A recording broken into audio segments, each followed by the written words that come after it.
Bienvenue à tous à De Femme à Femme. Nous avons beaucoup à la tête aujourd'hui. Nous parlerons avec quelqu'un invité très spécial. Premièrement, nous discuterons la culture de le vin français.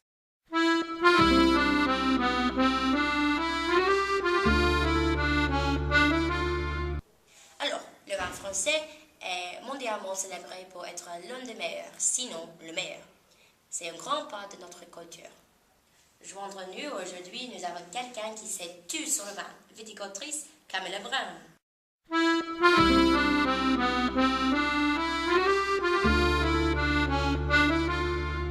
Bienvenue Camilla.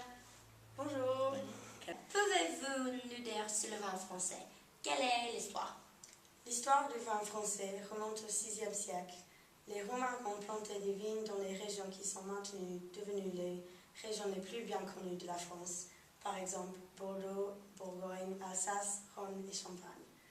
L'Église catholique a été l'un des plus grands propriétaires des vignobles, exerçant beaucoup d'influence dans les régions comme Champagne, dans laquelle le concept de terroir a été fondé. Terroir? Qu'est-ce que c'est? Terroir est le mot utilisé pour décrire comment est-ce que le goût d'un vin change, basé sur le climat, le sol et le terrain des diverses régions. Par exemple, Bordeaux produit le Merlot, un vin qui a besoin d'un climat de type océanique, tandis qu'à Alsace, on trouve le Pinot Noir, qui a besoin d'un climat de type tempéré continental.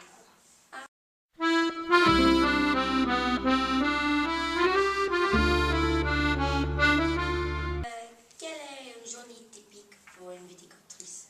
Une journée typique sera que les travailleurs de vigne recueillent des raisins et puis ils choisissent les meilleurs et les mettent dans les machines qui pressent les jus des raisins.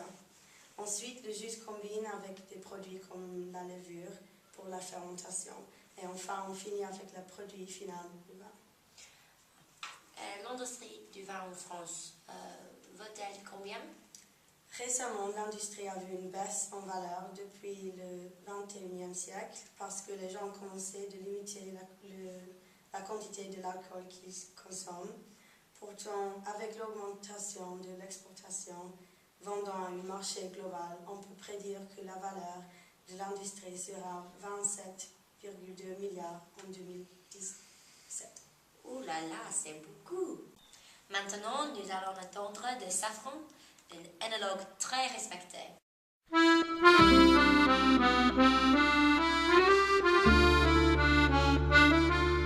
Bonjour Safran. Salut Émilie.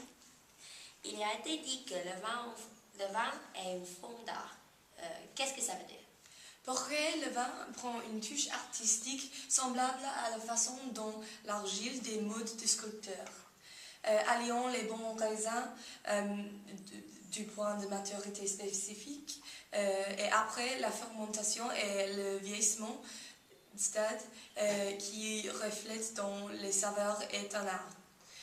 En outre, le processus de la dégustation du vin doit être considéré comme une forme d'art et de l'expérience de boire du vin est quelque chose qu'il faut chérir.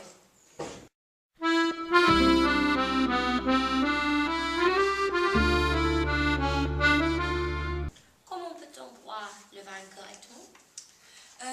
Depuis l'apparition du vin, la couleur, la pureté, la clarté, la cohérence, la fluidité, dégustation de vin efficace doit être faite dans le silence sans distraction. Il existe trois types d'odeurs dans la dégustation. L'arôme du raisin de vin qui est fait, puis les odeurs qui se produisent à la suite de la fermentation de la boisson et le vieillissement du vin. Essayer le vin, nous apprenons tout d'abord son goût. Deuxièmement, nous apprenons sa lourdeur ou de légèreté.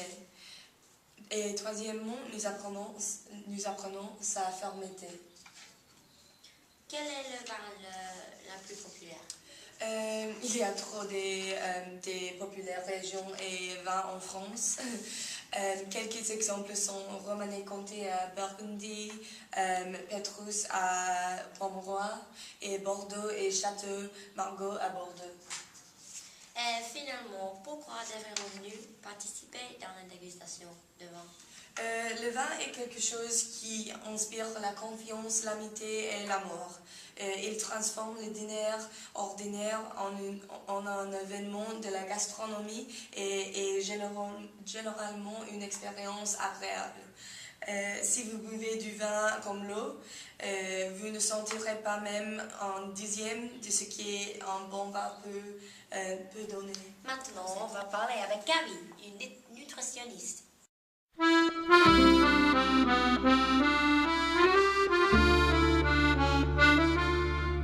Bonjour Gabi. Bonjour tout le monde. Tout d'abord, quels sont les risques de boire du vin? Il est bien connu qu'il y a plein de calories dans un verre du vin, mais elles varient de vin en vin. Par exemple, dans un verre de blanc doux, il existe 200 calories. Des vins fortifiés contiennent encore plus, de temps en temps même 380 calories.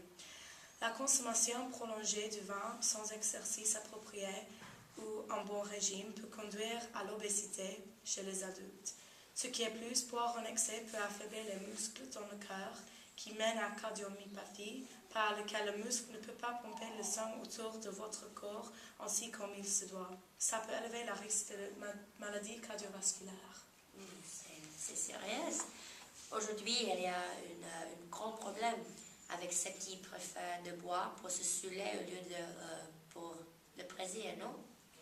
Oui, c'est une grande honte que les jeunes de nos jours ne savent pas comment apprécier cette boisson. Même en la France, la culture de binge drinking est en train d'émerger dans notre société.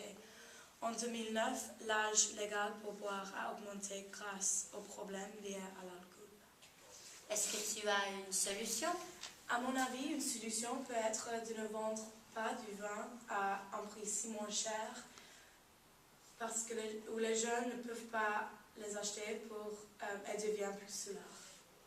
Oui, je suis d'accord avec cette opinion. Nous devons le regarder comme une forme de l'art et pour le plaisir.